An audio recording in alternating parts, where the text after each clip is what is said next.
बिस्मिल्लाहिर्रहमानिर्रहीम। अस्सलामु अलैकुम स्टूडेंट्स। हाँ जी, आज हमारा नेक्स्ट टॉपिक है किरचॉफ्स रूल्स का। पहले हम इसमें डिफ़ाइन करेंगे सिंपल सर्किट्स और कम्प्लेक्स सर्किट्स को। सिंपल सर्किट कौन से होते हैं? अ सिंपल सर्किट में consist of more than one resistors but a single voltage source, जिसमें बैटरी या सेल एक ही अटैच किया हो, वो कहलाते हैं simple circuits. A simple circuits can be analyzed using Ohm's law or rules of series and parallel combination of resistances.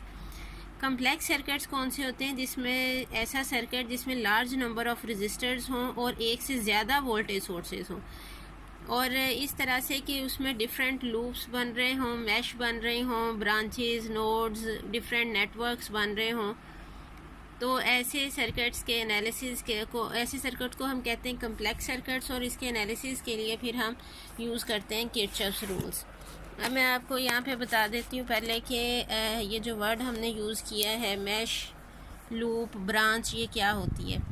ये देखिए कि जैसे अगर हमारे पास ये है एक रजिस्टर, इसके साथ हम ले लेते हैं एक बैटरी, यहाँ पे भी है हमारे पास एक रजिस्टर, यहाँ पे भी है एक रजिस्टर, एक यहाँ पे है बैटरी, फिर एक ये रजिस्टर है, एक ये रजिस्टर है। से ये हमने कोई सा भी एक सर्किट कंसीडर कर लिया। इस तरह के मल्टीपल सर्किट्स होंगे जो कि हम यहाँ पे स्टडी करेंगे। अब ये देखें, ये दोनों एंड्स किसके हैं? इस रजिस्टर R1 के। ये दो एंड्स हैं इस रजिस्टर R2 के। ये दो एंड्स हैं इस रजिस्टर R3 के। ये है ई सोर्स ऑफ EMF से हम इसे कहते हैं E1। ये है सोर्स ऑफ EMF से E2। ये दोनों एंड्स हैं इस रजिस्टर के से इट इज़ R4, और ये दोनों एंड्स हैं इस रजिस्टर के से इट इज़ R5। ये हमारे पास है एक कम्प्लेक्स सर्किट जिसमें एक से ज़्यादा सोर्स ऑफ वोल्टेज है और लार्ज नंबर ऑफ रजिस्टर्स हैं। अब देखें, ये एक साइड जिसमें एक रजिस्टर कनेक्ट है, ये क्या कहलाती है? It is a branch. ठीक है, ये क्या है? इसे हम नाम देते हैं ब्रांच का, ब्रांच ऑफ अ सर्किट। इसी तरह ये R2 एक ब्रांच है, R3 एक ब्रांच है, E1 एक ब्रांच है, E2 ब्रांच है, R4 और R5 ये सारी एक एक ब्रांच है, और ये सारी डिफरेंट ब्रांचेस हैं इस सर्किट की। जहाँ पे दो या दो से ज़्यादा ब्रांचेस, जैसे ये देखिए R1, R2 और E2 ये सारी एक जगह पे कनेक्ट हो रही हैं। दो ब्रांचेस या दो से ज़्यादा ब्रांचेस कनेक्ट हो रही हों तो इस पॉइंट को हम क्या कहते हैं? नोड। ये क्या है? नोड, जहाँ पे दो या दो से ज़्यादा ब्रांचेस को आपने कनेक्ट किया। इसको हम पॉइंट भी कह देते हैं और नोड भी कह देते हैं।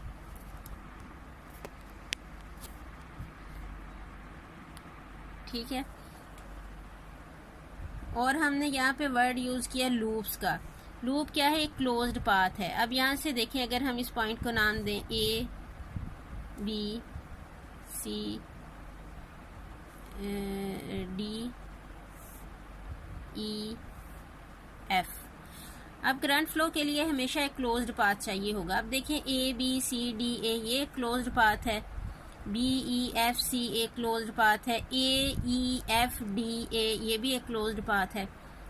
तो ये जो एक क्लोज्ड पाथ होता है इसे हम नाम देते हैं लूप का। जैसे इस सर्किट में क्या है? 2 लूप्स हैं, एक है A, B, C, D, A, दूसरा कौन सा है? B, E, F, C, B। ये 2 लूप्स हैं। अगर हम एक बड़ा लूप कंसीडर करें A, E, F, D, A, तो फिर ये वाली रेजिस्टेंस जो है ये इस लूप में रह जाएगी। इसलिए हम क्या कहेंगे? यहाँ पे 2 लूप्स हैं। और हमने यहाँ पे वर्ड यूज़ किया था मैश का। अगर इसी के आगे मैं और 2 रजिस्टर्स इस तरह से ड्रा कर दूँ,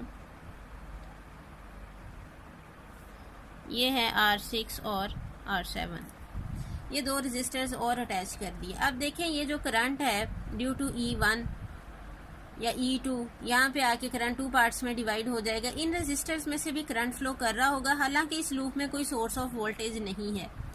तो ऐसा लूप, क्लोज्ड पाथ जिसमें से करंट तो फ्लो करे लेकिन उसमें डायरेक्टली कोई सोर्स ऑफ वोल्टेज अटैच ना किया हो, उसे हम नाम देते हैं मैश का। ठीक है, और जब हम large number of complex circuits को कनेक्ट कर देते हैं या लार्ज नंबर ऑफ लूप्स को कनेक्ट कर देते हैं तो उसे हम नाम देते हैं नेटवर्क का। क्लियर हो गया। यहाँ पे हमने ये कहा था कम्प्लेक्स सर्किट्स में क्या होता है, लूप्स होते हैं। ये आपको बता दिए लूप क्या है, क्लोज्ड पाथ है। मैश ऐसा सर्किट लूप जिसमें सोर्स ऑफ वोल्टेज ना हो लेकिन करंट दूसरे लूप्स की वजह से वहाँ पे भी पहुँच रहा हो। ब्रांच कोई सी एक साइड सर्किट की वो ब्रांच कहलाती है। नोड जहाँ पे दो या दो से ज़्यादा ब्रांचेस कनेक्ट हो रही हों। नेटवर्क जहाँ जब हम मल्टीपल लूप्स को ज्वाइन कर देते हैं तो वो क्या कहलाता है, नेटवर्क कहलाता है। तो ऐसे कम्प्लेक्स सर्किट्स के एनालिसिस के लिए हम क्या यूज़ करते हैं, किरचॉफ्स रूल्स अप्लाई करते हैं। Kirchhoff's rules, Kirchhoff's first rule जो है इसे हम किरचॉफ्स करंट रूल या किरचॉफ्स पॉइंट रूल का नाम भी देते हैं। इसकी स्टेटमेंट क्या है, the sum of all the currents meeting at a point in a circuit is zero. या फिर हम इसी को कैसे लिख सकते हैं, the sum of all the currents flowing towards a point is equal to sum of all the currents flowing away from the point. ये भी स्टेटमेंट्स को हम इसे प्रूव करने के बाद दोबारा आते हैं, फिर आपको ज़्यादा क्लियर हो जाएंगी इसकी स्टेटमेंट, फिर इसे डिस्कस करते हैं। अभी हम इसके यहाँ पे हमने एक कम्प्लेक्स सर्किट का पोर्शन कंसिडर किया है जिसमें ये 4 रजिस्टर्स हैं। इसके आगे कम्प्लेक्स सर्किट है, इस साइड पे भी इधर भी होगा, इधर भी होगा, कोई सोर्स ऑफ वोल्टेज भी होंगे इसमें। अभी हमने सिर्फ इसका इतना पोर्शन कंसिडर किया है। से हम ये कहते हैं यहाँ पे 4 रजिस्टर्स हैं, R1, R2, R3 and R4। और R1 में से I1 करंट फ्लो कर रहा है, R2 में से I2 करंट फ्लो कर रहा है, R3 में से I3 और R4 में से I4 करंट फ्लो कर रहा है। और यहाँ पे देखें, अगर हम ये पॉइंट लेते हैं A, तो ये क्या है, नोड भी इसको कह सकते हैं, पॉइंट भी कह सकते हैं। देखिए I1 current is flowing towards this point, I2 current भी इसकी तरफ फ्लो कर रहा है, I3 और I4 इससे अवे फ्लो कर रहा है। Consider 4 resistances meeting at point A as shown in figure. तो यहाँ पे हमने क्या कंसिडर किया है, I1 and I2 currents are flowing towards the point A and I3 and I4 are flowing away from point A. अब convention क्या है, current flowing towards the point is taken as positive and current flowing away from the point is always taken as negative. तो इसका मतलब क्या है, I1 और I2 इसको हमने लेना है पॉजिटिव, I3 और I4 को क्या लेना है, नेगेटिव।